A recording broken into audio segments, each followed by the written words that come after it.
Hello there, I'm Scotty, you're not. Welcome back to Dis-Cember 2025, and quite surprisingly, this is the same day I did the Loki review. Yes, I look a bit different. My hair is shorter, I got a shave, and I'm wearing a different shirt. But it is the same day, actually. It's later that day. I did that at 11 o'clock this morning. It is now 3 o'clock. Because I couldn't decide what movie to do. So I settled on You Wish, which was a Disney Channel original movie from 2003 and featured two of Disney Channel's two Disney Channel actors, AJ Troth, who was Twitty, and even Stevens, and Lelaine, who was currently at that point on the Lizzie McGuire show with Miranda. It also starred Spencer Breslin. You may know from the Santa Claus 2 and 3, or Zoom, or I know he's on movies that weren't with Tim Allen, but you know. And then there's Ari Boyland, who was a Power Ranger, and he plays the best friend James in this. And also Emma Lahana, who was a Power Ranger in Power Rangers Dino Thunder. She plays Fiona, who is the hot popular girl that the main character wants to be with and ogles over. You know. And also James Galen, who was in Power Rangers. He plays a coach or something. Which is weird. He's also in another. He's in a couple of new Channel movies. Actually, this one, Wendy Wu, Homecoming Warrior, Eddie's $1,000,000 Cook-Off, which I also want to do. And the story of this is that Alex Lansing is, normal teenager, but he has a problem. His brother is a pain in the butt. So, upon acquiring a special coin that's supposed to give you one wish, he wishes he never had a brother, and therefore ends up in a world where he doesn't have a brother, and where he's an only child, and he's now somehow the most popular guy in school. Like, that's how it works. But this movie actually starts off showing you that the relationship between Alex and his brother is not all bad. They're doing this. It's him and Stevie versus James and Abby, the two friends, in a weird paintball squirt gun thing they're using hair gel. I'm no expert, but if hair gel gets in your eyes, that'll burn, right? I'm just saying. They say it's hair gel. It's some kind of goo. They seem to have fun, and then they show the downside of that Stevie is your normal little brother, basically. He's getting into the old brother stuff. He's messing with things. That sort of thing.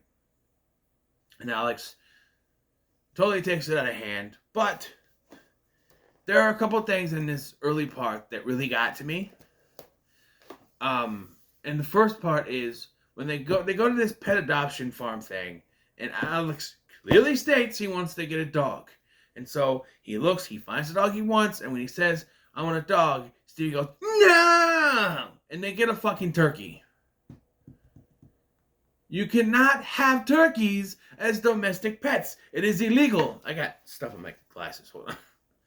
You cannot have turkeys as domestic pets. I know it's supposed to be Stevie gets his way. So why couldn't it be a cat or a rat, mouse, something that could actually be a domestic pet?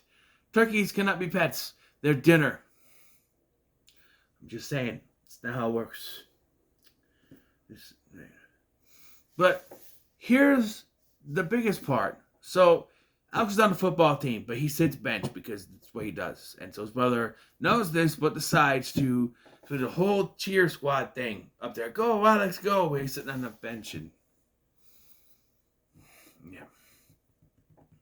But the biggest problem I have, okay, so he is forced to babysit Stevie when he goes to the mall with James. And he tells Stevie, clearly, sit here, and we're going to go in the coin world, we're going to come back, we're going to go to the arcade. Now, he does take too much time. However, everything that happens here is Stevie's fault. Even though later Alex says that it wasn't his fault, but it was. You see, I watched this scene. Okay, Stevie's supposed to stay on this bench. That's it, right? First of all, I should mention that Stevie saves Tim Reed from sister, from falling down and hurting himself, which does play into things later. That's where he gets the coin. He gives it to Stevie, this owl coin, and says, hey, you can get one wish. And he gives it to him, right? And so that's where it comes from. So Stevie's supposed to stay on this bench while they're in Coin World. And when they come out, Alex notices he's gone. So he goes down to the arcade as Stevie's on the way back up. And he can't find Stevie, so Stevie finds the security guard and calls his mom. Alex then gets in trouble for something Stevie did. Stevie gets punished too. You know, Alex gets punished for a month, can't go to Coin World. He gets grounded for a month, can't go to Coin World. Stevie, he gets no TV for a day. Yeah, this is absolutely stupid.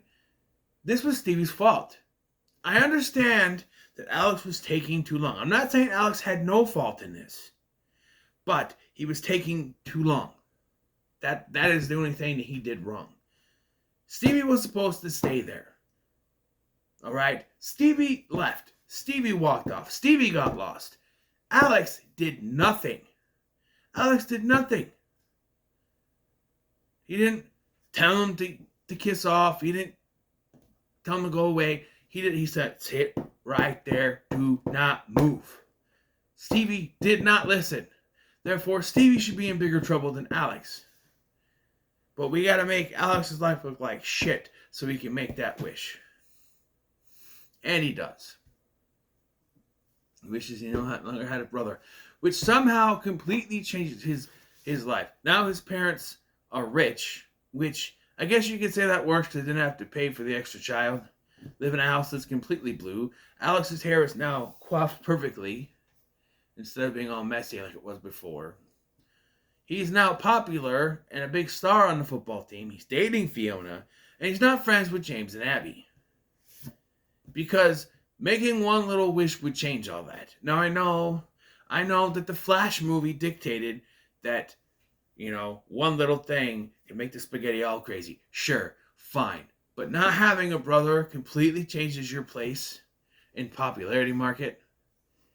Who your friends are changes your life that much. Come on now. Come on. I'm just saying. And of course, it's one of those things where he's eventually going to, you know, it's one of those things, those It's a Wonderful Life type things. Eventually, he figures out that his old life was better, changes his mind. However, the one thing that it confused me, especially on this watch, is because I forgot about this. The Terrence Russell McCormick thing. Stevie still exists as Terrence Russell McCormick. And they explain it to, he was just born in, they explain it as, he was just born into a different family. Yeah, he wouldn't look the same. If he was born into a different family, different DNA, you'd have different DNA, it would not look the same. It's funny if they want to do a show called Where's Stevie, but have a different actor play that role and say that it's Stevie reincarnated. Like it's this version of Stevie or something. I mean, it kind of goes against his wish. He wished he never had a brother. So he never really said that he wished his brother wasn't born. It was never born. But they could have come to this conclusion like, we actually did have another child, but we only wanted one, so we put it up for adoption. Right? You were too little to remember. That sort of thing. But no, this is just a completely different kid with no relation, born into a different family. Yeah, it wouldn't look like him. I'm sorry, that's not how genetics works. And, of course, it devolves where he starts to realize he wants his other life back because he's not friends with Abby, not friends with James, realizes popular friends are douchebags, that sort of thing, and it devolves into, okay, now I gotta figure out how to get back. And it takes him far too damn long to realize it was the coin. I'm sorry, but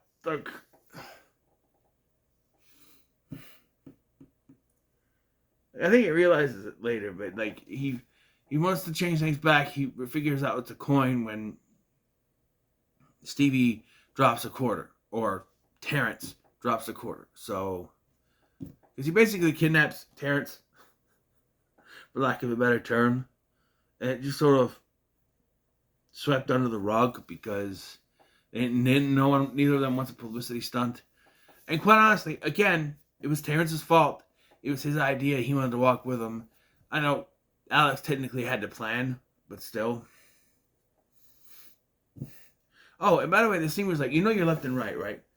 This is stage left, and this is stage right. Or camera left, camera right.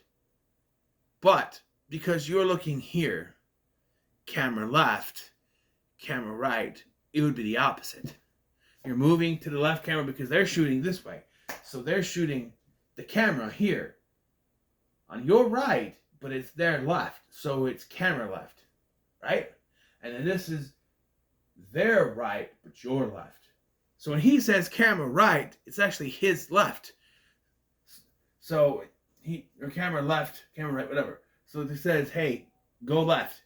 But he goes right instead. And then Terrence. I thought it was a fly there. So yeah, it's a little goofy. He still doesn't know his. But he's like 10 years old, so you should know his left and right by then. My son was 5, he already knew his left and right. Maybe even younger. But yeah. Sorry about that. Oh, speaking of accents. So, Emma Lahana does a better job of hiding her accent than the mom in this. Like, this was before Power Rangers, so I don't know if she knew how to hide her Australian or New Zealand accent, whatever. But the mom is clearly New Zealand, and she is not hiding her accent very well. You can tell. You can tell. Ari Boylan is also from New Zealand, but he can hide it better. There are several actors in this who are from New Zealand. I don't know if it was filmed there. I assumed it was filmed in Canada, but, you know. So Alex, you know, they eventually go around to try to find the coin. Coin World is out closed for business. So then they go to Larry, that's Tim Reed's character, his apartment. But they find out that he moved out to a retirement community because he couldn't do the stairs because he fell down and is in a wheelchair here because no Stevie. But wheelchair is temporary. I don't know. And then they try to look through the coins and can't find it, and they give up. And then this is where the movie lost me. So instead of just finding it by going to look for it, he finds the coin because his dad gives him a bunch of coins he bought in a garage sale. Because this version of Alex stopped liking coins when he was young, but kept all the collections. And he was looking at it earlier, so he decided, okay, maybe he's still into it because he was looking at them and gives him these coins. One of which is the owl coin, and he makes the wish. What are the freaking chances, man? That is... You can say, oh, the coin did it because he learned his lesson, so the coin came back to him. If that's the case, why didn't he just find it earlier? It's a little bit, I don't know, too convenient that he just so happens to find it in something his dad gave him. Then they play like something big has happened. It's like, oh my God, I got it. And then the parents are trying to break down the doors. He makes the wish and everything goes back to normal, except for he's still grounded. By the way, he asks Abby, because there's a thing between them, like, oh, they like each other, but they don't really want to say it, you know. Or they do say it because right at the beginning of the movie, Alex goes to help out Fiona because she dropped a piece of paper. And Abby directly spells it out to the audience that she likes him by going, yeah, it sucks when you like someone, they don't like you back. I would know. I'm just like, wow, Disney, you just spelled that right out for us. You can't let your audience figure it out. Again, this is for teenagers, so maybe they wouldn't catch on to it quick enough. But anyway, yeah, so he asked Abby to go skating. Still grounded, by the way. But then it cuts to later when there's a post-credit thing. Everything's happy, and they're going to have... This was really weird ending. Because it's one of those, hello, saving and loan. Hello, old house, that sort of thing. And he's happy to be home, but he's just like, oh, those funny pancakes. Funny pancakes. Look at Stevie. He's back. He's back. I'm just like, okay, I should put you in the loony bin, because that's what you sound like right now. But yeah, and then there's a little montage at the end to that song. Life is good when you're around, 'cause nothing can bring me down. Which they started playing earlier, and it cut because he got hit during the football game. I don't know what it was there, but yeah. And all it shows is that Stevie used the coin to make a wish to be a better skater.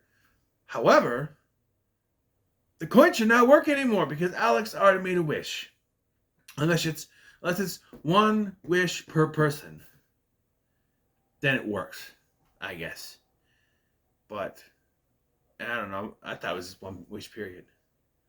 Now you can excuse Alex making the wish on the coin because in the other dimension he never technically made that wish. Although he does give his life a big saying, I wish I didn't make the first wish. So technically, they should have found it while looking, and Stevie should have made the wish because he already used the coin. But I don't know. Yeah. Oh, there's also a thing with the dog that Alex found is now his dog in the alternate universe, and he wakes up to the turkey again. And now for some reason, Larry Pendragon has the dog in our regular universe now. I don't know why. He just does. It's the middle of the road. It doesn't age as well as I thought it would. That happens. But, yeah. So what are your thoughts on You Wish? Let me know in the comments below. Make sure to like, share, and subscribe. Thank you for watching. I'm Scotty, and I'll see you in the next one.